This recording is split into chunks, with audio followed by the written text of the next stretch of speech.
প্রার্থী তো সিপিএম করেছিল, তাকে গুরুত্ব না দিলে তো তাকে করতো না। তারপর এইভাবে সেই দলেরই বিরুদ্ধে বলা, এটা রাজনৈতিক শিষ্টাচার কিনা সে প্রশ্ন সিপিএম তুলতে পারে। সেই দলটা কিন্তু একটা মধ্যবিত্ত অভিজাত, মানে একটু এলিটিস্ট একটা নেতৃত্বের হাতে চলে যাচ্ছে। আমরা ছিলাম শ্রমজীবীদের দল, কৃষকদের দল, প্রলেতারিয়েতের দল, সর্বহারার দল। সেই গ্রামীণ কৃষক বুঝে যে এমনকি কাস্টের দিক থেকেও সমস্ত যারা নেতারা তারা তো উচ্চ জাতির লোক। প্রতিকুল রহমান তিনি যদি তৃণমূল কংগ্রেসে যোগ দেন, ও যদি জয়েন করে, আমি বিস্মিত হব না। কাঁটা দিয়েই তো কাঁটা তোলা দেওয়ার রাজনীতিটা, হ্যাঁ, এটা তো কিন্তু ইন জেনারেল পার্টি একটু সাধারণ জনগণ থেকে বিচ্ছিন্ন হয়েছে বলেই তো মানুষ তাকে ক্ষমতাচ্যুত করেছিল। কমিউনিস্ট পার্টি কি আগের মতো সেই রেজিমেন্টেশন আছে বলে তোমার মনে হয়? কেউ বিয়ে করলে তার কি গাড়ি কেনা হচ্ছে সেটা পর্যন্ত কেনার সময়, মানে গাড়ি রেজিস্ট্রেশনের পরে পরেই পার্টির লোকেরাই আমাদের বলে দিচ্ছে যে যা শুনেছেন এরকম গাড়ি কিনেছে। তার ফলে একটা বড় সংগঠনে অল্প কিছু যদি সমস্যা হয় তাহলে সেটাকে ইগনোর করা যায়, কিন্তু যখন দলটা ছোট হয়ে যায়, তার ক্ষমতা কমে যায়, তখন যদি তোমার মানে একটা কোথাও যন্ত্রণা হয় বা সমস্যা হয় বা এরকম একটা, সেটাকে সামলানোর একটা অসুবিধা হয়। সিপিএম একেবারে শূন্য থেকে মহাশূন্য আমরা বারংবার শুনতে পারি। এখন সেই সিপিএম একেবারে খবরের মুখে, একদম খবরের শিরোনামে দেখা যাচ্ছে সেই সিপিএমের নাম। সিপিএম যুব তরুণ নেতা বলা যেতে পারে প্রতিকুল রহমান, তার পদত্যাগপত্র এবং তার রাগ ক্ষোভ একেবারে তিনি উগরে দিয়েছেন বিগত 48 ঘন্টায় বলা যেতে পারে। তিনি বলছেন যে মোহাম্মদ সেলিম হুমায়ুন কবিরের সাথে মিটিং করতে পারছেন, প্রতিকুল রহমানের সাথে একবার মিটিং করতে পারছেন না। প্রথম কথা হচ্ছে যে প্রতিকুল রহমান যেটা ঘটেছে সেটা আর যাই হোক সিপিএমের জন্য তো ভালো তো নয়। কেউ তো বলবে না যে এটাতে সিপিএমের লাভ হবে বা সিপিএমের এটা। কেন প্রতিকুল রহমানের ঘটনাটা ঘটলো সেটা সিপিএমকেই তার দলের ভেতরে অনুসন্ধান করে দেখতে হবে। কারণ সিপিএমের অন্য নেতারাও কিন্তু অনেকে তারা এটাতে উৎসাহিত হয়ে তারাও মুখ খুলতে শুরু করেছেন বা বলছেন। দেখো, তৃণমূলের কাজ করবে। আজকে যদি এই জিনিসটা তৃণমূলের সঙ্গে হয়, তখন যাদের অন্য দল, সেটা বিজেপি তো বেশি করে করে, কারণ বিজেপি শক্তিশালী দল, সিপিএমও কম যায় না, তারাও যদি তৃণমূলের মধ্যে কোনো অভ্যন্তরীণ কলহ এবং তার জন্য একটা কিছু হয়, তখন সেটাকে উস্কে দেওয়া, সেটাকে, এটা একটা কৌশলগতভাবে রাজনীতির অঙ্গ। কিন্তু একটা জিনিস তুমি বলো আমাকে, অন্তত আমি তো আমার অজ্ঞতা স্বীকার করছি, যে প্রতিকুল এমন একটা কোনো বড় নেতা, আমি সেলিমকে যেমন কত বছর ধরে জানি, তিনি রাজ্যের সম্পাদক এবং তিনি কত বছর ধরে তো সংসদ সদস্যও ছিলেন, কেন্দ্রীয় কমিটির সদস্য সিপিএমে কিন্তু বহুদিন। সুতরাং সেলিমকে কিন্তু চিনি। সুজন, সেও সংসদ সদস্য ছিল, আমি তো দিল্লিতে থাকতাম, তো এদেরকে আমি পার্লামেন্টে দেখেছি, এদের রোল দেখেছি, তো এরা সব পরিচিত না। সেখানে রাজ্য কমিটির, কিন্তু তুমি তাদেরকে অবজ্ঞা করতে পারো না, কেননা কমিউনিস্ট পার্টিতে তো বরং কর্তাভজা দল নয় বলেই জানি কমিউনিস্টদের সম্পর্কে তো এটাই বলা হয় যে তারা গ্রাসরুট যে ওয়ার্কার, সেখানে local committee, LC, district committee, DC, zonal committee, বিভিন্ন স্তরে এটাকে কমিউনিস্ট পার্টিতে বলা হয় গণতান্ত্রিক কেন্দ্রিকতার নীতি, ডেমোক্রেটিক সেন্ট্রালিজম, অর্থাৎ তলা থেকে উঠে এসে নেতৃত্ব তৈরি হয়। তাহলে সেক্ষেত্রে প্রতিকুল, তিনি সেলিম নাও হতে পারেন, সুজন নাও হতে পারেন, কিন্তু তিনি তো কমিউনিস্ট পার্টির একটা পতাকা বহন করে নিয়ে যাওয়া কমরেড। তাহলে সেই কমরেড এরকমভাবে বিগড়ে গেল এবং তাকে যে একদা গুরুত্ব দেওয়া হয়নি। আজকে যদি সিপিএম বলে যে আমাদের কাছে ওর কোনো গুরুত্ব নেই, তাহলে গুরুত্ব যদি তোমার না থাকতো, তাহলে অভিষেক বন্দ্যোপাধ্যায়ের মতো এত একটা গুরুত্বপূর্ণ তৃণমূল কংগ্রেসের, মানে যাকে বলা হয় নাম্বার 2, তার বিরুদ্ধে তুমি প্রার্থী করেছিলে প্রতিকুলকে, সেটা তাহলে কি করে করলে? প্রতিকুলকে তো তুমি প্রার্থী করেছিলে, এখন প্রতিকূল প্রার্থী হয়ে আজকে তারা সে বিরোধিতা করছে, সেটা কাম্য নয়। সুতরাং সেটা নিশ্চয়ই আমি বলবো না যে প্রতিকূল কেন টিকিট পেয়েও আজকে বিরোধিতা করছে, সেটা তো অন্যায়। কিন্তু এটা তো ঘটনা যে, তো সেই গুরুত্বটা সিপিএম তাকে দিয়েছিল। এখন সেই জায়গায় অভিষেক বন্দ্যোপাধ্যায়ের বিরুদ্ধে লড়াই করার সুযোগ পেয়েছিল, পরাস্ত হয়েছে, কিন্তু প্রার্থী তো সিপিএম করেছিল, তাকে গুরুত্ব না দিলে তো তাকে করতো না। তারপর এইভাবে সেই দলেরই বিরুদ্ধে বলা, এটা রাজনৈতিক শিষ্টাচার কিনা সে প্রশ্ন সিপিএম তুলতে পারে। কিন্তু এটাই তো আজকে সব দলে হচ্ছে, মানে ঠগ মাসের তাহলে গা উজাড় হয়ে যায়। আজকে তৃণমূল ভাঙিয়ে বিজেপি কিভাবে তৃণমূল থেকে লোক নিয়ে যায়। আজকে সিপিএম ক্ষমতায় নেই, দুর্বল, সেই কারণে সিপিএমে লোকে যাচ্ছে না। সিপিএম থেকেও তো রেজ্জাক মোল্লা তৃণমূলে এসেছিলেন। তো প্রতিকুল রহমান তিনি যদি তৃণমূল কংগ্রেসে যোগ দেন, আমার কাছে কোনো খবর নেই, আমি তো সেই এর আগে যখন সাংবাদিক মানে গ্রাউন্ড জিরোর রিপোর্টার ছিলাম, অল্প বয়স ছিল, তখন এগুলোর খবর রাখতে হতো। যারা এখন মাঠে ঘাটে যেসব রিপোর্টাররা কাজ করছে, হ্যাঁ, তোমাদেরই খবর রাখতে হবে। আমি এখন খবরটা তুমি যদি আমার কাছে নিয়ে আসো, তখন আমি রাজনৈতিক বিশ্লেষণ করব যে এটা কেন হলো। কিন্তু এটা হবে কি হবে না, আমি যদি মগজাস্ত্র ব্যবহার করে বলি যে ও যদি জয়েন করে, আমি বিস্মিত হব না। আমার কাছে কোনো খবর নেই, কিন্তু বিস্মিত হব না। তার কারণ কাঁটা দিয়েই তো কাঁটা তোলা দেওয়ার রাজনীতিটা, হ্যাঁ, এটা তো হয়ে থাকে। এবং সেটা জেলা স্তরে বা ব্লক স্তরে আরও বেশি এফেক্টিভ। আজকে একটা রাজ্য নেতা যে হয়তো কোনো জনপ্রিয় তার নিজের কনস্টিটিউয়েন্সি নেই, সেখান থেকে আজকে যদি জেলা স্তরের সাংগঠনিক স্তরে তার মধ্যে সংখ্যালঘু সম্প্রদায়, এখন সংখ্যালঘু সম্প্রদায়কে নিয়ে যে রাজনীতিটা হচ্ছে, একদিকে উত্তরবঙ্গে হুমায়ুন করছে, আর একদিকে ইন্ডিয়ান সেকুলার ফ্রন্ট, তারা এখনও সিপিএমের সাথে এখনও তো রয়েছে। তো সেখানে কোনো জেলা স্তরে, বিশেষ করে ওই রকম একটা জেলায়, দক্ষিণ 24 পরগনা তো, এবং সেখানে জেলার রাজনীতিতে, সংখ্যালঘু রাজনীতিতে যদি কোনোভাবে একটা একটা একটা একটা নিউজ ভ্যালু আছে, আমি এটা বলতে চাইছি। প্রতীকের আর কিচ্ছু নয়, প্রতীক কোনো একটা সাংঘাতিক, এবং তৃণমূল কংগ্রেসের কাছে তো প্রতীক তো একটা বিরাট কোনো যে পদে তাকে নিয়ে নেওয়া হচ্ছে, এমন কথা তো কেউ কখনো বলছে না।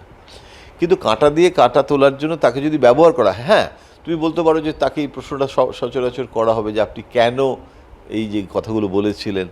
তো এটা তো স্ট্যান্ডার্ড একটা উত্তর সকলেই দিয়ে থাকে যে আমি ওটা ভুল করেছিলাম। তার কারণ বিজেপিতে থেকে আবার যারা তৃণমূলে ফিরে এসছে, তারাও বলছে যে আমরা বিজেপিতে গিয়ে ভুল করেছিলাম, ভেবেছিলাম যে বিজেপিটাতে গেলে এটা গিয়ে দেখলাম যে এটা হচ্ছে না। সিপিএম সম্পর্কে তো অলরেডি ও বলতেও শুরু করেছে যে এইগুলো, যেরকম একটা কথা বলছে যে একটা সংগঠনে, শাখা সংগঠনে কাউকে একটা দায়িত্ব দেওয়া হচ্ছে, অথচ তার অভিজ্ঞতা নেই, অথচ ওর যে অভিজ্ঞতা আছে সেই অভিজ্ঞতা বলে ওর আরও অনেক বেশি কিছু তাকে স্বীকৃতি দেওয়ার কথা ছিল। ও নাকি নেতাদের সাথে সাক্ষাৎকার পর্যন্ত পায়নি। তো আমি তো সিপিএম কভার করতাম, একটা সময় ছিল যখন আলিমুদ্দিনের লোকে হেঁটে হেঁটে যেত, গিয়ে বিমানদা শুধু নয়, সরোজদাকেও আমি দেখেছি কত সহজে দেখা করতো। বরং সাংবাদিকদের দেখা করার অসুবিধা হতো। এখন তো সাংবাদিকরা যখন তখন গিয়ে পডকাস্ট করে নিচ্ছে নেতাদের, আর বাইট নিচ্ছে, তো জেলার নেতারা দেখা করার সুযোগ পাচ্ছে না। প্রতিকুল রহমান তিনি অভিযোগ করছেন যে পার্টিতে নাকি প্রশ্ন করা যাবে না, বাবু কালচার না, পার্টিতে নাকি সেলিব্রিটি কালচার চলছে। দেখো, আমি তো সিপিএমের পার্টি মেম্বারও নই, অভ্যন্তরে কি এক্স্যাক্টলি হচ্ছে সেটা ওরাই বলতে পারবে। তবে আজ বলে নয়, একটা নেতৃত্বে, সেটার মধ্যে একটা মধ্যবিত্ত অভিজাত একটা নেতৃত্ব, তারা যে আপামর যে, সেই জন্যেই তো সিপিএমের দুর্বল হলো না। যখন কমিউনিস্ট পার্টি কভার করতাম, সেটা তো আজকের কথা নয়, বহু বছর আগে, আবদুল্লাহ রসুল, তোমরা দেখোনি, উনি মানে কত স্বাধীনতা থেকে শুরু করে বিভিন্ন কন্ট্রিবিউশন সাংঘাতিক, তাদের যে কৃষক আন্দোলনের নেতা ছিলেন, পার্ক সার্কাসে পার্টি কমিউনে থাকতেন। আবদুল্লাহ রসুল আমাকে একটা সাক্ষাৎকারে বলেছিলেন যে আমাদের আলিমুদ্দিন স্ট্রিটের যে দলটা, সেই দলটা কিন্তু একটা মধ্যবিত্ত অভিজাত, মানে একটু এলিটিস্ট একটা নেতৃত্বের হাতে চলে যাচ্ছে। আমরা ছিলাম শ্রমজীবীদের দল, কৃষকদের দল, প্রলেতারিয়েতের দল, সর্বহারার দল। সেই গ্রামীণ কৃষক বুঝে যে এমনকি কাস্টের দিক থেকেও সমস্ত যারা নেতারা, তারা তো উচ্চ জাতির লোক, হয় কায়স্থ নয় ব্রাহ্মণ, হয় বসু নয় ভট্টাচার্য। তো আজকে যে এতদিন পর আজকে হঠাৎ আমরা ওবিসি নিয়ে কথা বলছি, আমরা আরএসএসকে বলছি যে তারা ব্রাহ্মণ্যবাদ থেকে বেরোতে পারে না। তো কমিউনিস্ট পার্টিতেও তো মানে কজন ওবিসি সাধারণ সম্পাদক হয়েছে।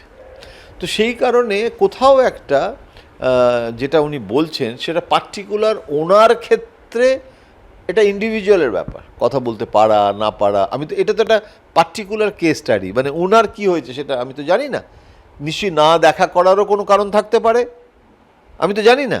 কিন্তু ইন জেনারেল পার্টি একটু সাধারণ জনগণ থেকে বিচ্ছিন্ন হয়েছে বলেই তো মানুষ তাকে ক্ষমতাচ্যুত করেছিল। তাহলে সেই জায়গাটা থেকে কি সিপিএম আবার ওভারকাম করে পুনর্জন্ম, সিপিএমের রেজারেকশন, মানে সে একদম উঠে এলো, আবার সর্বহারার দল হয়ে গেল, প্রলেতারিয়েতের দল হয়ে গেল? আমি মনে করি এখনও কিন্তু সেটা সিপিএম হতে পারেনি। সেই জায়গায় দাঁড়িয়ে যে একান্ত চিঠি একেবারে প্রতিকুর রহমান রাজ্য সম্পাদক সিপিএমের মোহাম্মদ সেলিমকে দিয়েছিলেন, যে তাদের একান্ত ব্যক্তিগত হোয়াটসঅ্যাপ গ্রুপ, সেই গ্রুপ থেকে কি করে বাইরে চলে এলো, এই প্রশ্ন তিনি করছেন যে সোর্সের ভিতরে কি সেই ভূত। এবং সেই চিঠি প্রথম একেবারে পোস্ট করেন কুণাল ঘোষ, আমরা যেমনটা দেখতে পারি। কুণাল সেটার জবাব দিয়েছে। কুণাল যেটা বলছে যে আমি ও সিপিএম কভার করতো এবং তৃণমূল করলেও ও তো সংবাদ এখনও প্রতিদিন কাগজে সম্পাদক, জাগো বাংলাতে, তার ফলে রিপোর্টার হিসেবে, এবং আমি কুণালকে ব্যক্তিগতভাবে জানি, ভীষণভাবে ও কিন্তু যাকে বলা যেতে পারে ইনফরমেশন অ্যাক্টিভিস্ট, মানে তথ্য খবর সারাদিন তো এগুলো ওর কাছে। আর তুমি যদি, আমি রিপোর্টার হিসেবে বলছি, তুমিও রিপোর্টার, তুমি যদি, তোমার যদি দিলচাস্পি থাকে, তোমার যদি আগ্রহ থাকে যে তুমি খবরটা জানবো, ঘুম থেকে উঠেই যদি জানার আগ্রহ হয়, তুমি কিছুদিন করার পর দেখবে খবরের পেছনে, তুমি আমাদের বলতো আমাদের একজন সম্পাদক যে তুমি যদি 10 বছর খবরের পেছনে দৌড়ো, তারপরে দেখবে আগামী 10, তারপরের 10 বছর খবর তোমার পেছনে দৌড়চ্ছে, তো খবর ঠিক চলে আসবে। না, কমিউনিস্ট পার্টি কি আগের মতো সেই রেজিমেন্টেশন আছে বলে তোমার মনে হয়? কেউ বিয়ে করলে তার কি গাড়ি কেনা হচ্ছে সেটা পর্যন্ত কেনার সময়, মানে গাড়ি রেজিস্ট্রেশনের পরে পরেই পার্টির লোকেরাই আমাদের বলে দিচ্ছে যে যা শুনেছেন এরকম গাড়ি কিনেছে। তো এ তো মানে কমিউনিস্ট পার্টির তো সেই আগে, এটা তো বিপ্লবী কমিউনিস্ট পার্টি নেই। যেদিন থেকে বিপ্লবী পার্টি সংবিধান সংশোধন করে গণপার্টি হলো, বিপ্লবী গণপার্টি, তো আমাকে সেটাও সময় প্রবীণ সিপিএম নেতারা বলতেন যে গণপার্টি হয়ে না গণভাইস ঢুকে গেল। ভাইস মানে তো বোঝো, মানে এখন এই মাস পার্টি, আগে ছিল রেভলিউশনারি পার্টি, তো মাস পার্টি মানে মাস ভাইস। এখন সেই ভাইসটা কিছু করার নেই। এখন তো তুমি কি, আজকে রাত্রিবেলায় ডিনারে সিপিএমের নেতা, তুমি আমাকে যদি দাও একটা টাস্ক যে আপনাকে জেনে বলতে হবে যে আজকে রাত্রিবেলায় বিমানদা তো খুবই কম খান, সুতরাং বিমানদাকে জেনে লাভ নেই, কিন্তু অন্যান্য কোনো কমিউনিস্ট নেতা যারা খেতে টেতে ভালোবাসে, তো তারা আজকে রাত্রিবেলায় চাইনিজ খাচ্ছে নাকি ইন্ডিয়ান খাচ্ছে, কোথায় খাচ্ছে, তুমি যদি আমাকে আজকে এখন যদি দুপুরবেলা জানতে চাও, আমি তোমাকে রাত্রিবেলার মধ্যে কি খাচ্ছে সেটাও বলে দিতে পারি। এটার জন্য আলাদা করে এখন আমাদের খুব একটা কসরত করতে হয় না। Social, thanks to social media, ভীষণভাবে এখন এটা সহজ হয়ে গেছে। স্যার, একেবারেই শেষ প্রশ্ন, আপনি তো বহু বছর ধরে এই বাম বিট যেটাকে বলা হয় কভার করেছেন, আজকের দিনে দাঁড়িয়ে কি মনে হয় যদি প্রতিকুর রহমান সত্যি দল থেকে ছাড়েন বা অন্য কোনো দলে যোগ দেন, সামনেই 26-এর বিধানসভা নির্বাচন, এতে কি যে সিপিএম দল যে ভোটে লড়বে তাতে কি প্রভাব পড়বে? কতটা প্রভাব পড়বে জানি না, কিন্তু প্রভাব তো পড়বে। কতটা প্রভাব পড়বে মানে দেখো, একটা নির্বাচন মানে কিন্তু শুধু একটা কারণে ভোট হয় না, অনেকগুলো কারণে হয়, অনেক রকম, মানে এইটার হয়তো একটা লোকালাইজড প্রভাব আছে সেই মানুষটা যে এলাকার। এবং কমিউনিস্ট পার্টিতে সাধারণত নেতাদেরকে যখন তৈরি হয়, উনি তো কিছুটা কিঞ্চিত অগ্রসর হয়েছিলেন তো দলের নেতৃত্বে, তখন হয় কি তাদের আবার আর একটা কাডার বাহিনী তৈরি হয়, যেটা তৃণমূল কংগ্রেসের ক্ষেত্রে আমরা কাডার কথাটা ব্যবহার করি না। হ্যাঁ, এখন এই যে অনুগামী বাহিনী, সেটা তো কমিউনিস্ট পার্টিতেও হয় না, একটা দাদা হয়ে যায়, তার অনেক কমরেড ভাই তৈরি হয়, তারা তার পেছন পেছনে তখন চলে আসে। তো কিছুটা সেখানে ইরোশন হবে, কেননা সিপিএমের সমস্যাটা কোথায়? সিপিএম তো সেই জায়গায় নেই। সিপিএম যেহেতু খুব বড় যখন দল হয়ে গেছিল, তখনও ঝগড়া হতো, আরও এর থেকে, এটা তো কিছুই নয়। নর্থ 24 পরগনা, উত্তর 24 পরগনাতে সুভাষ চক্রবর্তী, কান্তি গাঙ্গুলি, সেই সময়কার যেসব ঝগড়া, সেই ঝগড়া পার্টি কংগ্রেসে পর্যন্ত গেছিল, একটা জেলার ঝগড়া পার্টি কংগ্রেসে আলোচনা হয়েছিল। এবং পার্টি কংগ্রেসের যে দলিল, তাতে উত্তর 24 পরগনার নাম প্রথম এলো। আমরা বললাম যে একটা জেলার সিপিএমের অন্তর্দ্বন্দ্ব পার্টি কংগ্রেসের দলিলে আসে, সুতরাং এটাও নতুন নয়। কিন্তু তফাৎটা কোথায় জানো? তফাৎটা হচ্ছে সেই সময় সিপিএম অনেক বড় সংগঠন ছিল, তার ফলে একটা বড় সংগঠনে অল্প কিছু যদি সমস্যা হয় তাহলে সেটাকে ইগনোর করা যায়। কিন্তু যখন দলটা ছোট হয়ে যায়, তার ক্ষমতা কমে যায়, তখন যদি তোমার মানে একটা কোথাও যন্ত্রণা হয় বা সমস্যা হয় বা এরকম একটা, সেটাকে সামলানোর একটা অসুবিধা হয়। তার ফলে এইটাই আর কি, মানে তখন জাহাজ ছিল, এখন সেটা নৌকো হয়ে গেছে। তো এখন সেই কারণে সাবধানে সিপিএম যদি না চলে তাহলে মুশকিল হয়। একটা জাহাজ ফুটো হয়ে গেলে, জলটা বেরিয়ে গেলেও তাও ডুবতে অনেক সময় নেয়, টাইটানিকের মতো। কিন্তু একটা নৌকো, সেটা যদি ফুটো হয়ে যায়, তখন সেই নৌকোটাকে ভাসিয়ে রাখাটা আরও কঠিন হয়ে যায়।